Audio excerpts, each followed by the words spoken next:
Most people think the nutrition problem is food. Too many options, too many cravings, too much temptation. But after years of working with clients, I've learned something important, and that's what I'm going to share with you guys in today's video. The biggest frustration in nutrition isn't food, it's procrastination.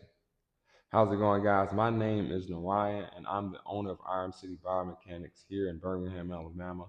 And we help bridge the gap between healthcare and fitness by fixing the patterns behind pain, inflammation, and burnout, not just the symptoms. And procrastination is one of the biggest patterns keeping people stuck with nutrition. I hear this every week. Phrases like, you know, I know what I should be doing, I just haven't started yet. Or I'll clean things up after the holidays, or I'll clean things up after football season, or I just need a better nutrition plan, or, I'll slow things down once life slows down. And let me tell you about someone I've worked with recently. She wasn't unhealthy. She exercised regularly. She didn't eat extreme foods, but she constantly felt inflamed. Her joints felt stiff. Her energy was low, and her recovery never felt complete. When we walked through her day, one thing stood out for me. She wasn't eating because she was hungry. She was eating because she was stressed, rushed, and trying to keep up. Having breakfast on the go, a snack because she just felt drained, lunch at her desk, another snack when her energy dipped, and eating late night meals. This is typical, and this is nothing dramatic, but there was never a pause for her. Her system never returned to baseline. And that's the key distinction that most people, I believe, miss. Like, we need to have that rest. And the issue isn't how good or bad the food is, it's how often food is consumed, how much stress is present, and whether the body ever gets a chance to just stabilize. Research consistently shows that frequent stress driven eating can keep your insulin elevated longer than intended. And so, over time, this is associated with higher systemic inflammation, reduced metabolic flexibility, and slower recovery. And at the same time, chronic stress raises your cortisol levels, which disrupts your appetite regulation and worsens blood sugar control, even when the calories don't change, I might add. And so, in simple terms, what this all means is when your eating becomes reactive instead of intentional, the body never fully resets. That's not a food quality problem, it's a self regulation problem. Food isn't the enemy. Loss of self regulation is, in my opinion.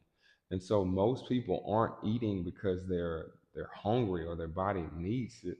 They're eating because they're tired, stressed, they're rushing from point A to point B, or because just you're bored and it's food is available. And when digestion and recovery never fully complete, that is when inflammation lingers. This is where nutrition and biomechanics connect, because chronic inflammation is associated with stiffer connective tissue, slower tissue recovery, and reduced movement efficiency. And so over time, that can influence your posture, your gait, and how the body compensates altogether. And that's why people often stretch more but still feel tight. They exercise more but recover slower. And they're moving more, but they still feel worse off as if they didn't exercise. And so you can't out train inflammation, guys. And you can't outstretch a system that never gets a break, that's constantly in fight or flight. It's a hard truth. Most people don't need a new diet plan.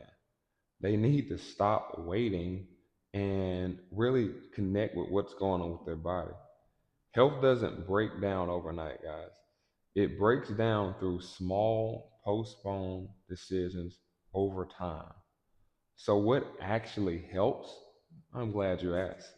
It's not perfection, it's not restriction, it's not these extreme diets. It's simple, guys. It's participation. And what I mean by that is eating protein first, for example. Not perfectly, just eating it first. You want to create space between meals so that the system can reset.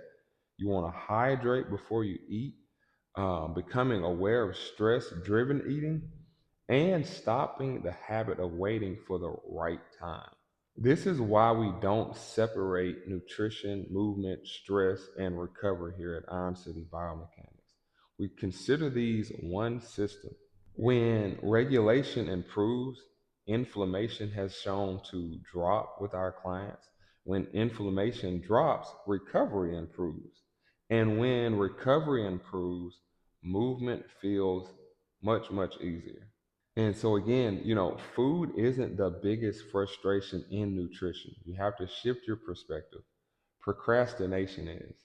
Not because people don't know what to do, but because they keep waiting to do it and to apply these things.